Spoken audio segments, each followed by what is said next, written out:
I've given a few talks on the challenge of finding a wife to start a second family. Why, you ask me? You have a grown family that won't give you grandchildren, that don't even talk to you. Why would you go through that again? There's a bigger question: why do we have children in the first place? And the simple answer is evolution. We evolved to have children. Species that didn't have children died out. So throughout history, we've been driven by hormones to have children. That's true of every species today, except human beings. We got brains. So when we got civilized, 10,000 years or more ago, we started to use our brains instead of our hormones. And actually our hormone levels went down. But we reproduced quite successfully because of our culture. Religion. God commanded us to be fruitful and multiply. God commanded us to raise our children to believe in God. God told us to befriend our families, clans, tribes, and nations, to build them up, defend them, and to smite the others. God told Joshua to march into Jericho and kill everybody there, man, woman, and child, to make room for the Jews. Well, we no longer smite our enemies. We wish our enemies would stop smiting us.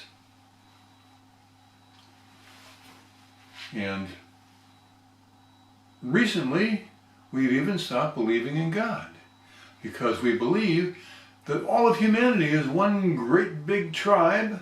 We're all one people, and other people's children are just like ours. So let them have the work of raising them, because raising children is real work. You have to get a job to feed them, clothe them, give them a house, give them an education.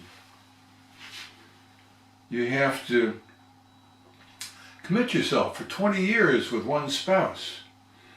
In this marvelous age of ours, in which, according to Facebook, there are 73 different genders, you can find yourself to living with just one person of one gender for a lifetime. How boring. And the things you have to give up.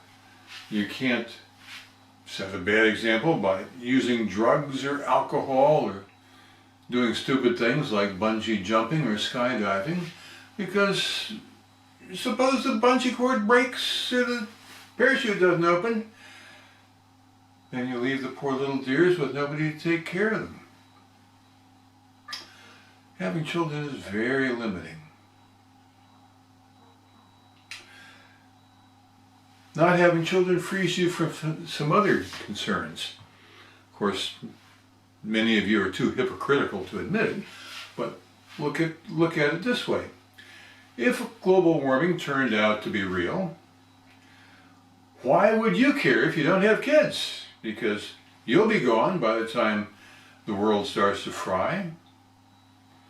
Or what do you care if my grandchildren won't be able to see tigers in the zoo and when they grow up? It's not your problem, not your grandchildren. Or even more immediate, what do you care if your government is going broke, and all of them are, spending more than they can take in?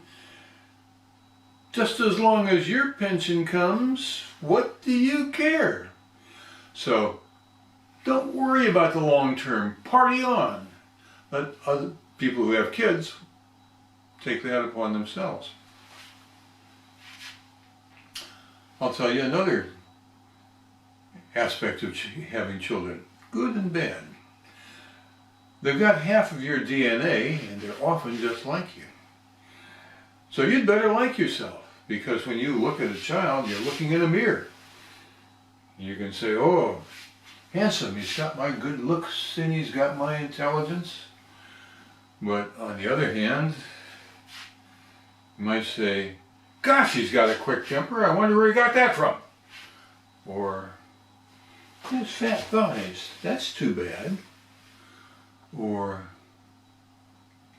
he can't keep his hand out of the cookie jar, he has this weakness for sweets. And if I tell him about it, he comes back at me and says, well, you do too, and calls you a hypocrite. The children are, unfortunately or fortunately, just like us. Edmund Burke said that we of the present generation have an obligation to our ancestors to carry on their culture and their bloodline. He said that we have an obligation to generations yet unborn to continue our culture that we have inherited because it works. Now these religious notions are pretty unpopular in this day and age. People don't believe in having kids and they don't believe that we are anything special. I happen to disagree with them. I think we are. So I'm having children among other things because it's the biggest challenge I could set myself.